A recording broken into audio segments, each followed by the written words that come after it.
Assalamualaikum warahmatullahi wabarakatuh. Segala puji hanya bagi Allah.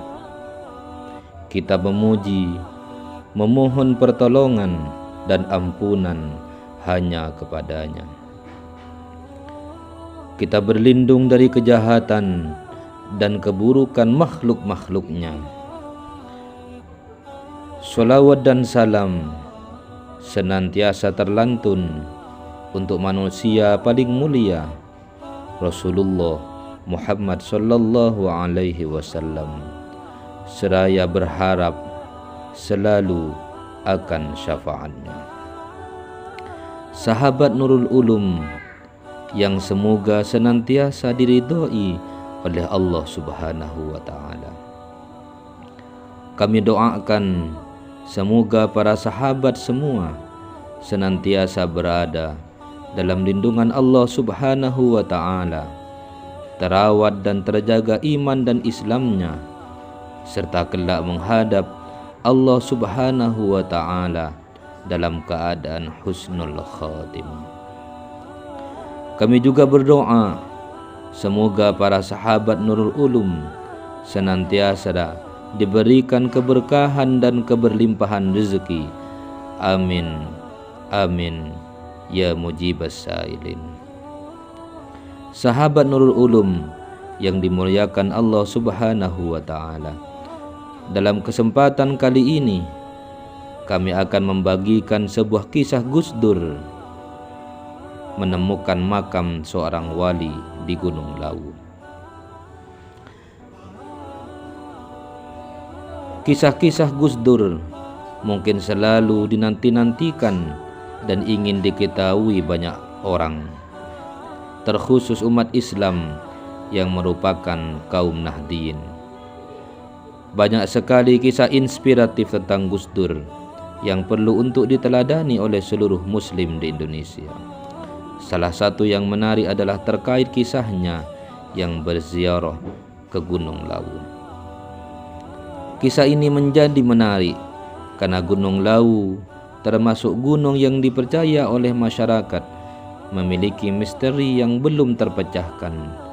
Gunung yang terletak di antara Kabupaten Karanganyar, Kabupaten Ngawi, dan Kabupaten Magetan, kerap terjadi hal-hal mistis yang dialami oleh para pendaki.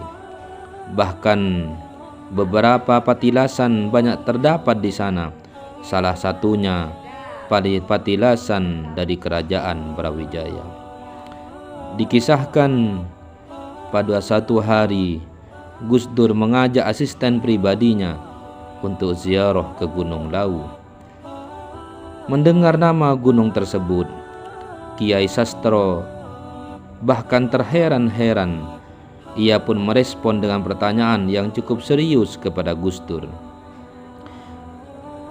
Gus, serius mau ngajak ziarah ke Gunung Lawu? Itu kan tempat ziarah kaum abangan, Gus, tanyanya. Gus Dur menjawab, iya, serius Ki. Kiai Sastro semakin merasa bingung mendengar jawaban Gus Dur yang mantap tersebut, sehingga ia pun melanjutkan dengan pertanyaan kedua. Di sana kita ngapain, Gus?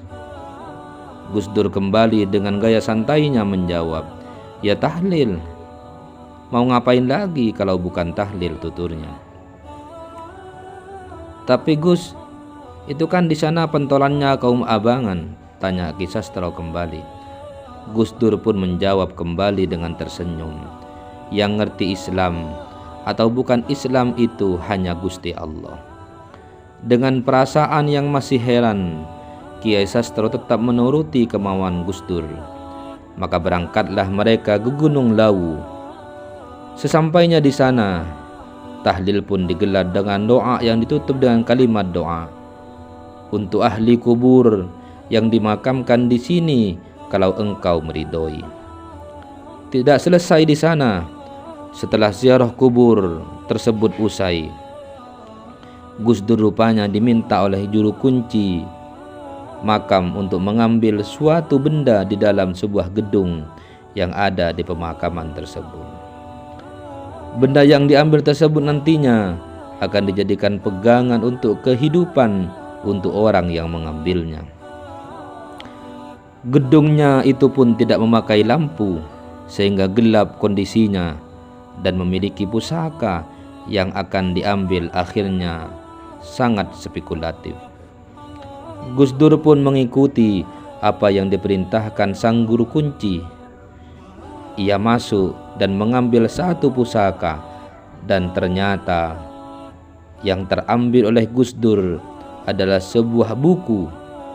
Lalu Gus Dur diminta untuk mengambil satu lagi dan memperoleh kain. Setelah keluar gedung dan begitu dibuka, ternyata buku tersebut adalah Al-Quran, yang berarti diambilnya Al-Quran berarti untuk pegangan hidup. Wah, beliau yang dimakamkan di sini ternyata wali kutub yang menyembunyikan diri, kata Gus Dur. Seketika tahu yang diambilnya itu adalah Al-Quran. Kiai Sastro yang ada di belakangnya takjub, namun ia masih heran dengan selendang yang diambil juga pertanda apa. Kalau selendangnya sendiri apa artinya, Gus? Ucap Kiai Sastro.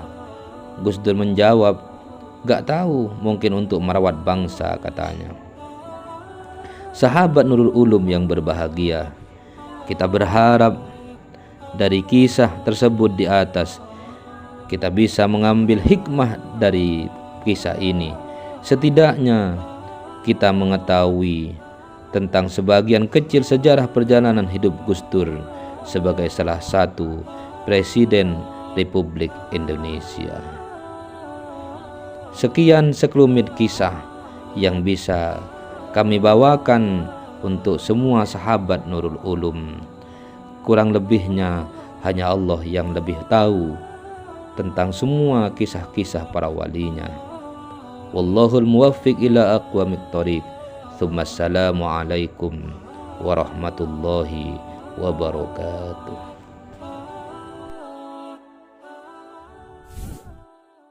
سبيل الدموع سبيل مريح تنهدى يا صاحي كي تستريح وبث